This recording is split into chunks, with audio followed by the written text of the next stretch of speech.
look at the sport and you think, well, that looks like fun and interesting. But then when you actually are on the board with the kite and you're part of the whole thing, it's a thrill. You feel it running through your body. Combine water skiing with kite flying, and you have the sport of kiteboarding. Since 2001, the IKO, or International Kiteboarding Organization, has certified over 410,000 kiteboarders worldwide, with over 40,000 new kiteboarders certified each year.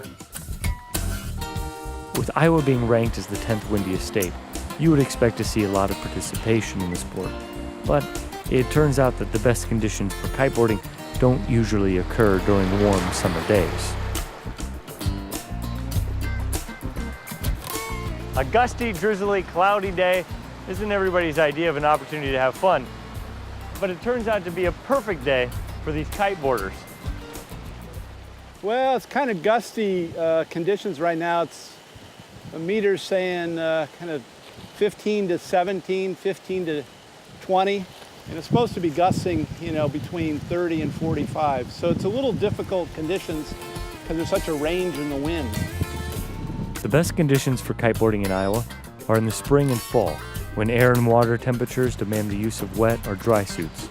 But it's also when the winds are blowing their hardest. Big winds are great. We like more wind, the better. We would like it to be a little steadier than today. This isn't ideal because there's such a range. So you really have to manage your kite well in those conditions because you can just get lofted up in the air and blown all the way to Centerville. Historians believe that the Chinese were building kites over 3,000 years ago, with the first written account of kite flying documenting how during a war a Chinese general flew a kite over a city to measure how far he would need to tunnel in order to be past enemy defenses.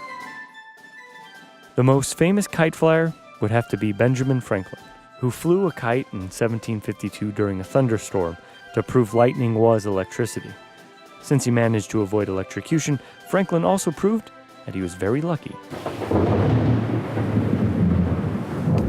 And in the 1800s, in an effort to avoid the horse tax and move from horsepower to kite power, George Pocock used large kites to propel boats and carts. It took, however, nearly a century and a half for kites to be paired with surfboards, thus creating a new extreme sport.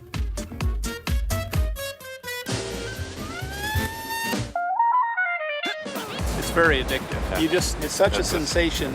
It's not exactly flying, but it feels like you're almost, and then when you do a jump and you're floating up there and then float back down, it's exhilarating. Really amazing. It's exhilarating. There's the control of the kite, there's watching the wind, there's the board on your feet and how the water is and what the wave conditions are. So there's a lot going on, so your mind is involved in it, and also you get a huge adrenaline hit from the excitement of it all. It's the wind and the water and you, birds flying by, and it's an amazing experience. There's no noise in terms of a motor or anything like that, so it's a very great experience in terms of being out in nature too. Because kiteboarding is an extreme sport, injuries and even fatalities occur. Just like you would never jump out of a plane with a parachute without knowing what you're doing. Kiteboarding, you really need instructions. It can be a very safe sport if you know what you're doing, so get lessons from a qualified instructor. Don't try it on your own unless you're with someone who really knows what they're doing. Since the day we were shooting was quite gusty, my first lesson in kiteboarding, mercifully, came with both feet planted firmly on dry ground.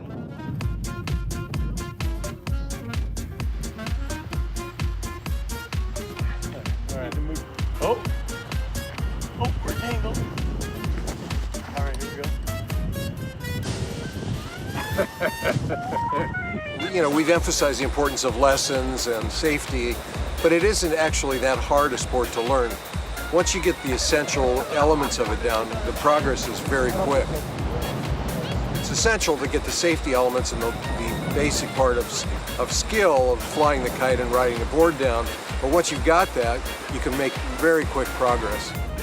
Because the best winds for kiteboarding occur in Iowa when air and water temperatures keep most people off the water, Frank, Carl, and Peter often have the lake to themselves.